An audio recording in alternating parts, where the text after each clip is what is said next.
আসসালামু আলাইকুম ওয়া রাহমাতুল্লাহি ওয়া বারাকাতুহু। প্রিয় সুধী, প্রিয় দর্শক, আজকে আমরা একটা গুরুত্বপূর্ণ আমল নিয়ে এসেছি।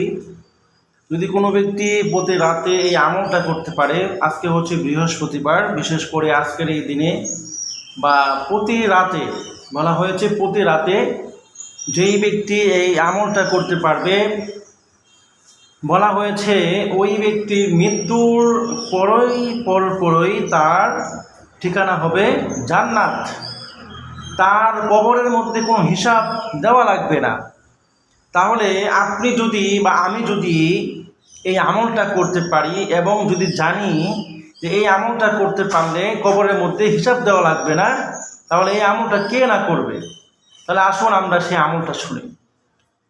বলা হয়েছে যদি কোনো ব্যক্তি প্রতি রাতে শোবার আগে, ঘুমানোর আগে, সেটা হতে পারে মাগরিবের পর, আপনি আমলটা করলেও চলবে, অথবা এশার নামাজের পরও আপনি এই আমলটা করতে পারবেন। মূল কথা হচ্ছে রাত্রেবেলা। তাহলে কোনো ব্যক্তি যদি প্রতি রাতে সূরা মুলক তেলাওয়াত করে, এই যে সূরাটা 29 নম্বর পারার প্রথম সূরাটা, সূরা মুলক। আউযু বিল্লাহি মিনাশ শাইতানির রাজীম। বিসমিল্লাহির রহমানির রহিম। তাবারাকাল্লাযী বিয়াদিহিল মুলকু ওয়া হুয়া আলা কুল্লি শাইইন কাদির। الذي خلق الموت والحياة ليبلوكم أيكم أحسن عملا وهو العزيز الغفور.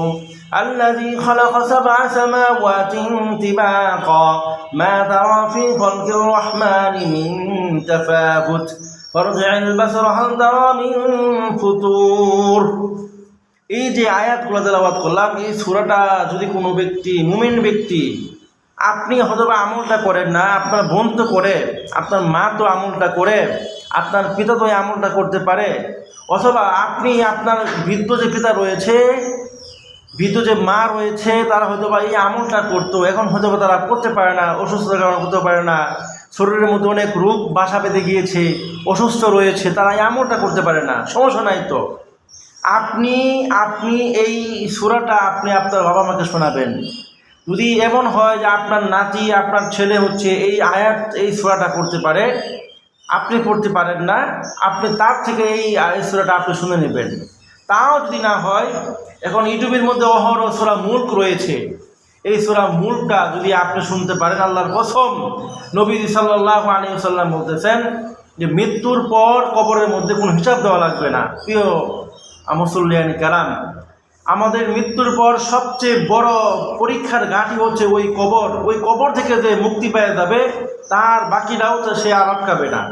আর যেই ব্যক্তির কবরে ধরা খেয়ে যাবে, তার কোনো বাঁচার উপায় নাই। তাহলে আসুন আমরা আলসামি না করে এই আমলটা করি। আপনি না পারে, আপনার বোন তো পারে, আপনার মা তো পারে, আপনার ছেলে পারে, যে আমলটা করতে পারে তাকে এই আমলটা আপনি করান, অথবা আপনি ইউটিউবে প্রতি রাতে শোয়ার আগে এই সূরাটা আপনি শুনে আপনি ঘুমান। আল্লাহ তাআলা আমাদের সকলকে এই আমল করার তৌফিক দান করুন।